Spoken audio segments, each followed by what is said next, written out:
Assalamualaikum warahmatullahi wabarakatuh. Sampurasun.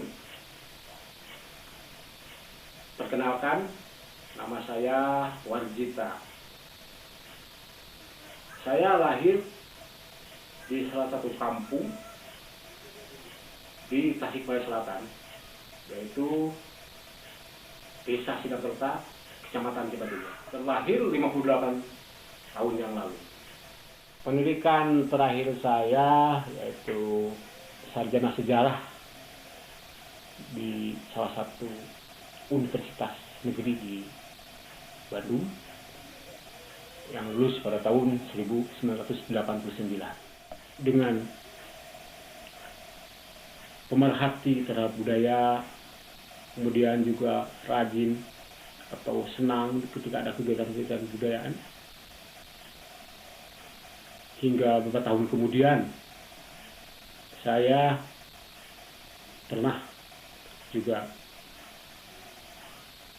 menjadi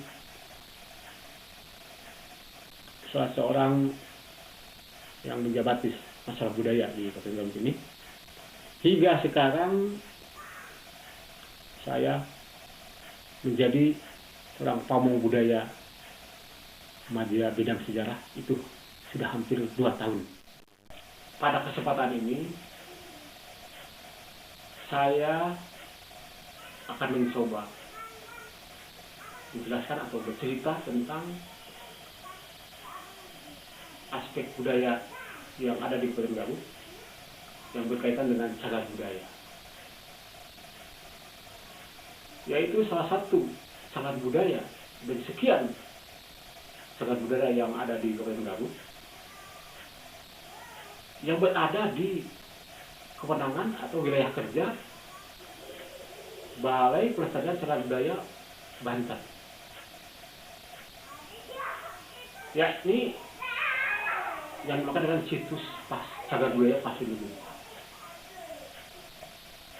Sebelum menjelaskan lebih lanjut tentang situs cagar budaya Pasilungu, barangkali saya akan menjelaskan dulu tentang apa itu cagar budaya dan apa itu tentang situs. Menurut Undang-Undang RI nomor 11 tahun 2010 tentang cagar budaya, bahwa yang dimaksud dengan cagar budaya adalah warisan budaya bersifat kebendaan berupa benda cagar budaya, bangunan cagar budaya, struktur cagar budaya, situs, dan kawasan cagar budaya. Jadi, yang dikategorikan cagar budaya itu ada 5 kategori, dari mulai benda cagar budaya dan sebagainya sampai kawasan cagar budaya. Sementara apa yang dimaksud dengan situs? Masih menurut Undang-Undang RI dimaksud, yang dimaksud dengan situs itu adalah sebuah lokasi yang mengandung benda cagar budaya, bangunan cagar budaya, dan atau struktur cagar budaya, baik di darat dan atau di air, yang memiliki nilai penting bagi ilmu pengetahuan, sejarah, pendidikan, agama, sebagai hasil manusia atau bukti kejadian masa lalu. Itu pengertian dari situs. Kaitan dengan situs cagar budaya Pasir Lumpang. Karena situs cagar budaya ini adalah termasuk situs cagar budaya yang relatif baru ditemukan. Berbeda dengan situs cagar budaya lainnya, seperti situs cagar budaya Cangkuang, Ciburui, Bayongbong, ataupun Cipancar Limbangan. Itu yang sudah lebih dulu ditemukan dan ditetapkan sebagai situs cagar budaya. Adapun kronologis ditemukannya situs cagar budaya Pasir Lumpang itu diawali dari adanya penelitian tim ahli arkeologi Bandung. Dari hasil penelitian tim ahli arkeologi Bandung inilah maka ditemukan adanya situs cagar budaya. Dulu juga diketahui bahwa situs cagar budaya Pasir Lumpang ini secara administrasi lokasi situs cagar budaya Pasir Lumpang ini berada di Desa Simalene, Kecamatan Banyuresmi, Kabupaten Garut. Dari kota Garut itu tidak pulang 15 km jaraknya ke arah utara. Kenapa dikatakan situs cagar budaya Pasir Lumpang? Ini yang menarik. Pasir itu bahasa Sunda, yang kalau dalam bahasa Indonesia adalah bukit. Sementara lulumpang itu adalah alat perkakas dapur masyarakat Sunda, yaitu alat dari batu untuk menumbuk padi, atau juga di sini disebut jubleng. Nah, ini kenapa dikatakan Pasir Lumpang? Ini yang menarik, karena situs Pasir Lumpang ini adalah berbentuk bangunan punden yang setidaknya masih kita saksikan sekarang adalah 13 punden atau 13 undakan. Dikatakan punden itu karena berundak-undak. Ya, ada 13 undakan yang tersisa di situ yang berorientasi timur barat. Undakannya ada di wilayah pinggir bukit pasir itu di sebelah barat. Orientasinya barat timur. Yang menarik itu di situs itu pada undakan pertama, kedua, ketiga terdapat beberapa batu lumpang. Setidaknya ada 5 batu lumpang dengan ukuran variatif. Di teras pertama ada 2 batu lumpang yang ukurannya yang paling besar. Kemudian di teras kedua, 3 dan sampai 4 juga ada batu lumpang. Batu lumpang ini batu yang rata, yang datar, dengan ukuran variatif, ada yang 1 meter sampai paling besar 1,5 meter, dan juga ada yang kurang dari situ. Di tengahnya ada satu lubang, ada sebuah lubang dengan radiasi 10 cm dan kedalaman bisa mencapai 10 meter. Seperti lumpang itu, seperti alat untuk menumpang.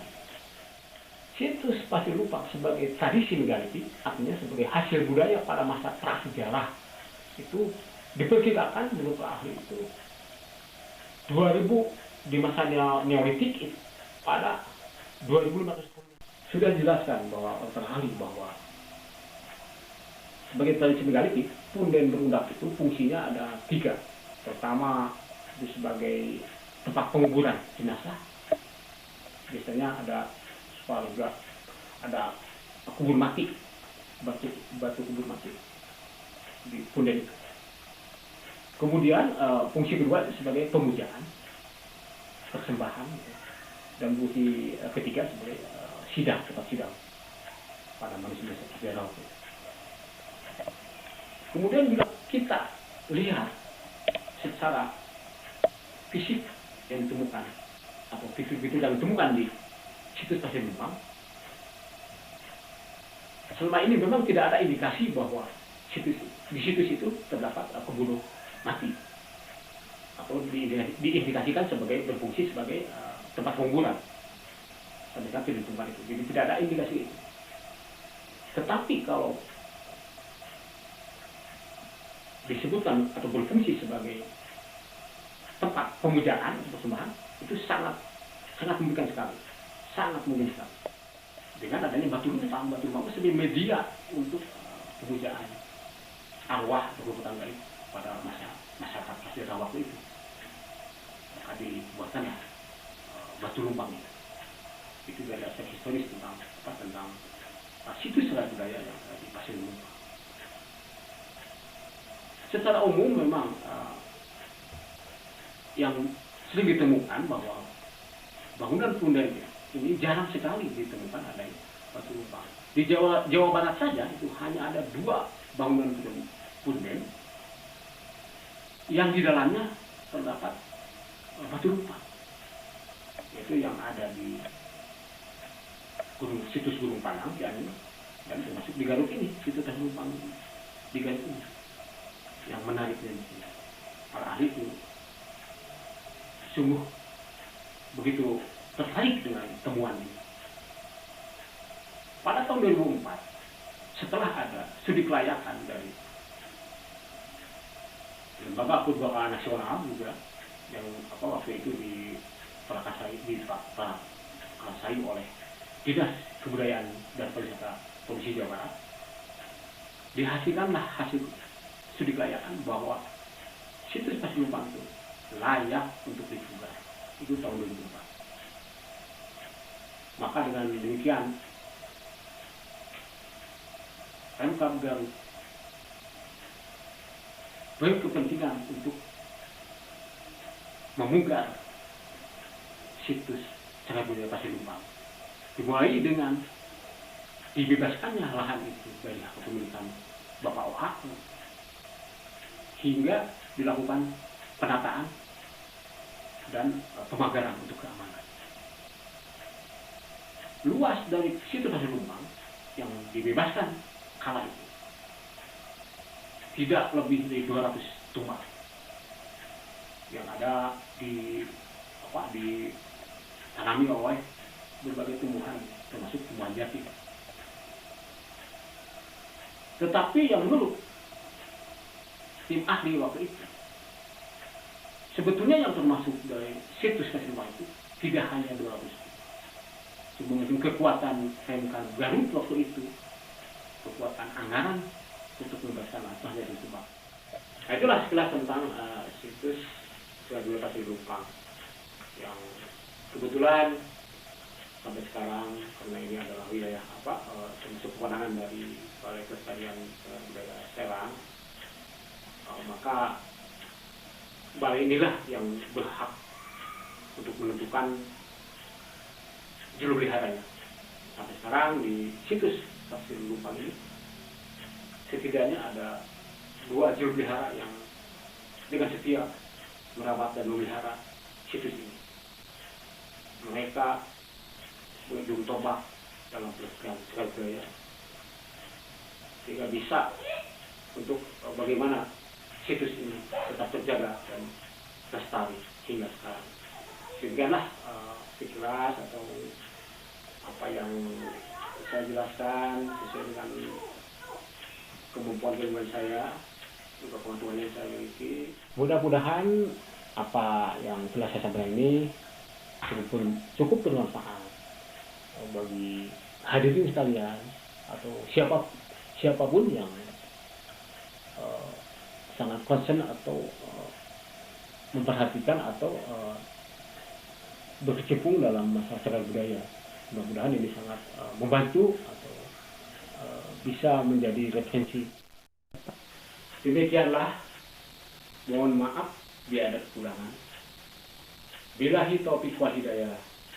Wassalamualaikum warahmatullahi wabarakatuh. Sampurasun.